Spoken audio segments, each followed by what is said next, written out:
क्या असफन शाहरुख को पैसे दे देगा और क्या असफन अनैजा के मुंह से सच उगलवाने में हो जाएगा कामयाब।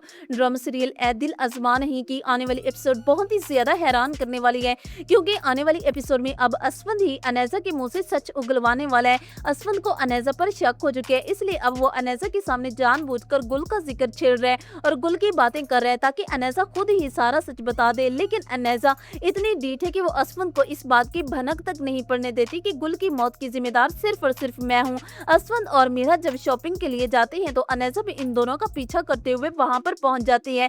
अनैजा को अचानक शॉपिंग मॉल में देखकर असफन हैरान होता है। असफन और मीरा दोनों खाना खा रहे होते हैं और अनैजा भी इनके साथ शामिल होती है। अनैजा जानबूझकर मीरा के ऊपर पानी गिरा देती है और असफन के सामने मीरा से कहती है, मीरा तुम अपना बिल्कुल ख्याल नहीं रख रही, ध्यान से खाना खाओ, अभी देखो तुमने अपने ऊपर पानी गिरा दिया। ताकि असफन को ये लगे कि मुझे मीरा की बहुत ज्यादा फिक्र है और मैं मीरा के होने वाले बच्चे से बहुत ज्यादा खुश हूँ। लेकिन असफन की माँ वो चाहती है कि मीरा कुछ दिनों के लिए घर से दूर रहे ताकि वो इन सब परेशानियों का सामना ना करे, और अगर मीरा ऐसे ही परेशान रही तो मीरा की सेहत पर बुरा असर पड़ सकता है, बल्कि उसके बच्चे को भी नुकसान हो सकता है। तो जिस पर असफन जानबूझकर अपनी अम्मी से कहते हैं, अम्मी मीरा को कहीं जाने की जरूरत नहीं है, बल्कि अनैजा को ही हम यहाँ पर बुला लेते हैं और अनैजा मीरा का अच्छे से ख्याल रखेगी। अनैजा असफन की सारी बातें सुन रही होती है। असफन के मुंह से ये बात सुनने के बाद अनैजा बेहद खुश होती है कि अब मैं यहाँ रहकर मीरा के बच्चे को आसानी से खत्म कर सकती हूँ और असफन को भी अपना बना सकती हूँ। लेकिन अनैजा को ये मालूम नहीं कि ये सिर्फ असफन का प्लान है और असफन गुल का सच जानना चाहता है।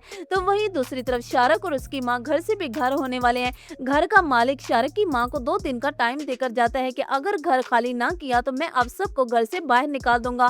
लेकिन शाहरुख की जेब में फूटी कौड़ी नहीं है। शाहरुख बहुत ज्यादा परेशान होता है, उसे समझ में नहीं आ रहा होता कि किसके पास जाए मदद के लिए और किस से पैसे मांगे। आखिरकार शाहरुख को असफन का ख्याल आता है और वो बिना सोचे समझे असफन को कॉल करता है और असफन से कहता है, मुझे तुमसे बहुत जरूरी काम है, मुझे तुम्हारी मदद चाहिए। मैंने घर का किराया देना है और मेरी जेब में 1 रुपया नहीं है और बैंक अकाउंट भी खाली हो चुका है। तुम मुझे कुछ पैसे दे दो ताकि मैं घर का किराया दे सकूं, बाद में तुम्हें लौटा दूंगा। ये सुनकर असफन शाहरुख पर तरस खा के उसे पैसे दे देगा और शाहरुख असफन का बेहद शुक्रगुजार होगा। तो व्यूवर्स, बहुत जल्द इस ड्रामे का एंड होने वाला है, क्योंकि अब असफन अनैजा को सबके सामने एक्सपोज करने वाला है। तो आपको क्या लगता है कि मीरा अनैजा का सच जानकर अनैजा को माफ करेगी या नहीं?